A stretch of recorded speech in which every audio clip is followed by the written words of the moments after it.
ओम शांति। पिछले 9 दिनों से हम डिविनिटी का आह्वान कर रहे हैं, शक्ति का आह्वान कर रहे हैं और दिव्यता को और शक्ति को इमर्ज करने के लिए हमने सात्विक जीवन, पवित्रता, अवेकनिंग, एक नए सोचने का तरीका, एक नया जीवन जीने का तरीका, जागरण, ये सब कुछ हम करते हैं। ये सिर्फ 9 दिन नहीं, लेकिन ये तो एक जीवन जीने का तरीका है। अगर आत्मा अपने अंदर की डिविनिटी और आत्मा अपने अंदर की पावर्स को इमर्ज करना चाहे तो फिर प्योरिटी 9 दिन क्यों, और सात्विक आहार 9 दिन क्यों, और कमज़ोरियों से जागरण सिर्फ 9 दिन क्यों। ये 9 दिन एक रिमाइंडर होते हैं। फेस्टिवल्स जो आते हैं वो हमें जगाने के लिए आते हैं। फेस्टिवल को एक अलार्म की तरह देखते हैं। जैसे हम एक मॉर्निंग अलार्म लगाते हैं तो मॉर्निंग अलार्म हम फिक्स कर देते हैं, तो जब वो सुबह बजता है तो 3 ऑप्शंस होते हैं।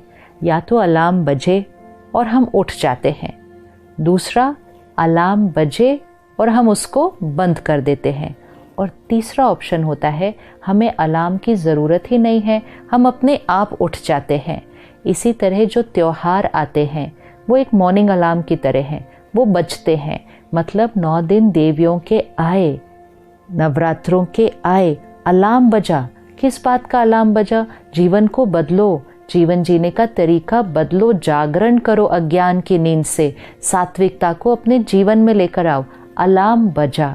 ये अलार्म बजने के बाद अब हम क्या अलार्म बंद करके उसकी ट्यून को सुनकर वापस सो जाएंगे, या अब हम जाग जाएंगे?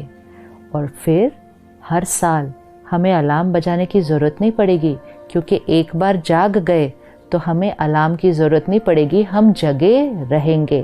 और जब हम वो करेंगे, जब जीवन में ये प्योरिटी और सात्विकता 9 दिन नहीं लेकिन एक जीवन जीने का तरीका बन जाएगी, तो फिर रावण मर जाएगा।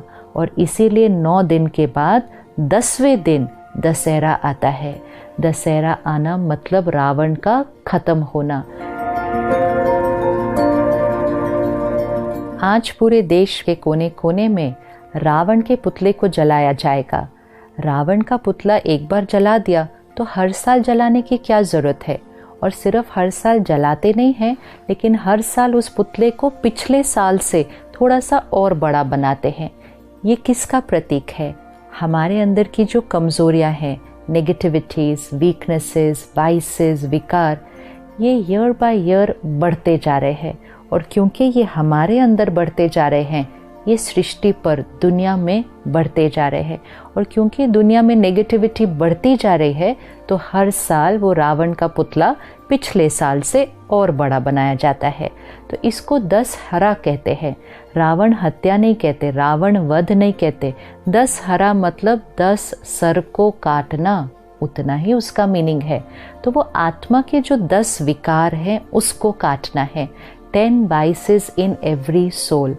परसेंटेज अलग अलग हो सकती है, लेकिन कुछ ना कुछ मात्रा में ये विकार हमारे अंदर हैं। तो काम, क्रोध, लोभ, मोह, अहंकार, ईर्ष्या, द्वेष, छल, हठ, आलस्य, 10 विकार, 10 vices। ये 10 विकार हमारे वो 10 सिर हैं, और इन 10 सिर को हमें ख़त्म करना है। और जब हम डिविनिटी को इन्वोक करेंगे, अपनी पावर्स को इन्वोक करेंगे, तो ये 10 सर ख़त्म हो जाएंगे। तो वो दशहरा का प्रतीक है। अब क्या दिखाते हैं कि श्री राम जी जब एक सर को मारते थे तो वो सर नीचे गिरता था, और फिर थोड़ी देर के बाद एक और सर वहाँ आकर फिर से जुड़ जाता था। तो ये हमें क्या सिखाता है कि एक एक विकार पर काम नहीं किया जा सकता। एक विकार पर वर्क करेंगे, वो सर गिरेगा तो थोड़ी देर के बाद एक और वहाँ आ जाएगा। सारे विकारों का रूट, जो मूल है, वो है बॉडी कॉन्शियसनेस। इसलिए रावण की नाभि पे मारा गया। बॉडी कॉन्शियसनेस जो रूट है, उस पर जब श्री राम जी ने मारा तो सारे सर गिर गए और रावण पूरी तरह से ख़त्म हो गया। तो हमें एक एक कमज़ोरी पर, आजकल हम कहते हैं डर ख़त्म करना है, जेलेसी ख़त्म करनी है, हर्ट ख़त्म करना है, गुस्सा ख़त्म। वो फिर इतने सारे लगते हैं कि देख के डर लग जाता है कि इतने सारे विकारों को हम ख़त्म कैसे करें, एक एक ही ख़त्म करना इतना मुश्किल है। तो इतने सब वाइसेस पे वर्क नहीं करना है, किसी भी चीज़ को ख़त्म नहीं करना है। बॉडी कॉन्शियसनेस को सोल कॉन्शियसनेस से रिप्लेस करना है, और उसी के लिए डेली स्पिरिचुअल स्टडी और मेडिटेशन। मैं आत्मा हूँ, प्योर आत्मा हूँ, परमात्मा की संतान हो, अपने अंदर शक्ति भरते हैं तो एक एक विकार ख़त्म हो जाते हैं। और वो सारे 10 स्तर की अवेयरनेस भी नहीं होती कि हमने एक एक को ख़त्म किया। अपने आप अनुभव होता है कि मेरी ये कमज़ोरी ख़त्म हो गई, मेरी ये कमज़ोरी ख़त्म हो गई, ये आदत इतनी पुरानी थी ख़त्म हो गई। कैसे हुई? सोल कॉन्शियसनेस की प्रैक्टिस से। तो एक बहुत सुंदर मैसेज, एक लर्निंग, और उसको जीवन में इम्प्लीमेंट करना। तो कैसे दिखाते हैं कि सीता जी पंचवटी में रहती थी। अब पंचवटी मतलब 5 तत्वों का बना हुआ शरीर, पंचवटी। सीता उसके अंदर रहती थी, राम को याद करती थी। मतलब मैं आत्मा सीता हूँ, इस 5 तत्वों के शरीर में रहती हूँ और परमात्मा को याद करती हूँ। तो मैं सीता उस राम की सीता हूँ, परमात्मा की मैं आत्मा सीता हूँ। जीवन जीने का लक्ष्य बहुत क्लियर था, मतलब purpose of life very very clear. तो लक्ष्य मन में हमेशा था, मतलब लक्ष्मण सीता के साथ था। और मर्यादाओं की जीवन हम जीते थे, तो वो लक्ष्मण रेखा चारों तरफ बनी हुई थी। तो सीता पंचवटी में रहती, लक्ष्मण साथ था, पर्पस ऑफ लाइफ, और मर्यादाओं की लकीर कि पर्पस ऑफ लाइफ जो होगा उस अनुसार हमारी मर्यादाओं की लकीर थी, मतलब लक्ष्मण रेखा बनी हुई थी। जब तक सीता मर्यादाओं की लकीर के अंदर थी, मतलब पर्पस ऑफ लाइफ को पकड़ के रखा था। What is the purpose of my life, उसको पकड़ा हुआ था, और जीवन में प्रिंसिपल्स, वैल्यूज़ और मर्यादाएं थी। सीता हमेशा सुरक्षित थी, हमेशा सुरक्षित थी।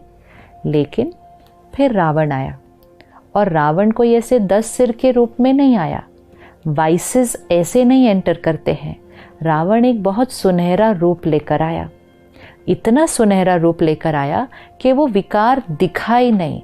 और वो जो अट्रैक्शन, वो जो सुनहरा रूप लेकर आया, तो सीता ने अपनी मर्यादाओं की लाइन क्रॉस कर दी। जब तक सीता मर्यादा की लाइन के अंदर थी, रावण कितनी भी देर बाहर खड़ा रहे, रावण सीता को नहीं पकड़ सकता। ये हमारे जीवन में हमें प्रतिज्ञा की तरह लेना चाहिए।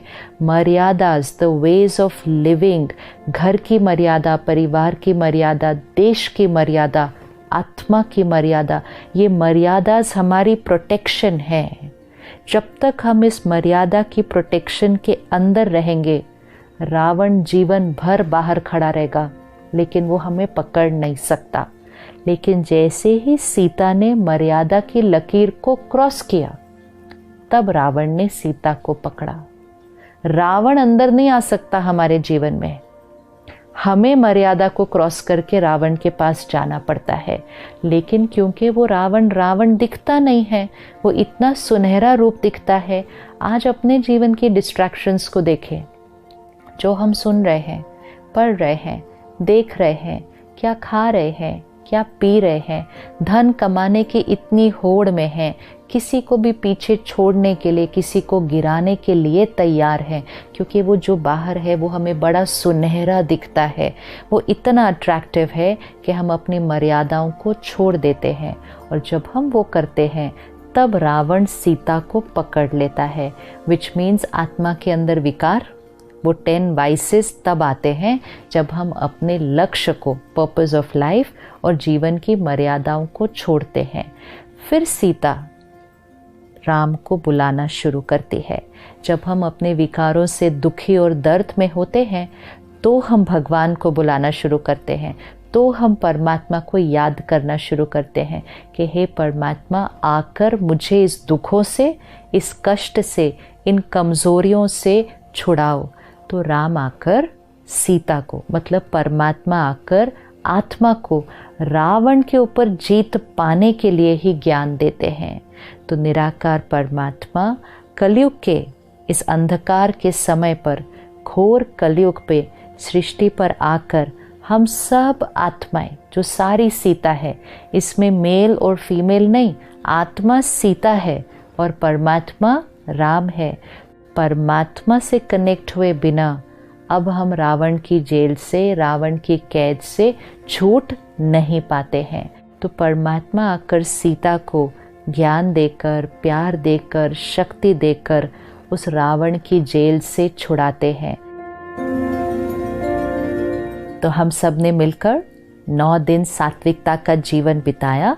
अब हम इसको आज यहाँ पर नहीं रोकेंगे, अब ये हमारे जीवन जीने का तरीका बन जाएगा। सात्विकता, जागरण, कौन सा जागरण? अपने विकारों से जागरण, और जीवन में पवित्रता, ज्ञान और योग की धारणा, परमात्मा के साथ कनेक्शन, पर्पस ऑफ लाइफ बहुत क्लियर, मन में लक्ष्य स्पष्ट है और मर्यादाओं की रेखा के अंदर है। संयम, जीवन में डिसिप्लिन, वो हमारी लाइन है जिसको हम क्रॉस नहीं करेंगे। परमात्मा के ज्ञान को स्टडी कर, उस 8 पावर्स को अपने अंदर इमर्ज करके हम इन 10 सर को पूरी तरह से ख़त्म करेंगे, क्योंकि हम देह भान को ख़त्म कर रहे हैं। त्योहार इतने प्यारे आते हैं कि पहले नवरात्रि आती है, उसके बाद दशहरा आता है, और जब रावण मर जाता है तो जीवन में दिवाली आ जाती है। जीवन में सात्विकता, विकारों को ख़त्म किया तो जीवन सत्युगी बन जाएगा। और सिर्फ हमारे जीवन में दिवाली नहीं आएगी, सृष्टि पर ही दिवाली आएगी। तो divinity, power and finishing of vices is the only way to create Satyuga on this planet. वो दिवाली, वो सत्युग हम सबको मिलकर लानी है। दशहरे की बहुत बहुत शुभकामनाएं। ओम शांति।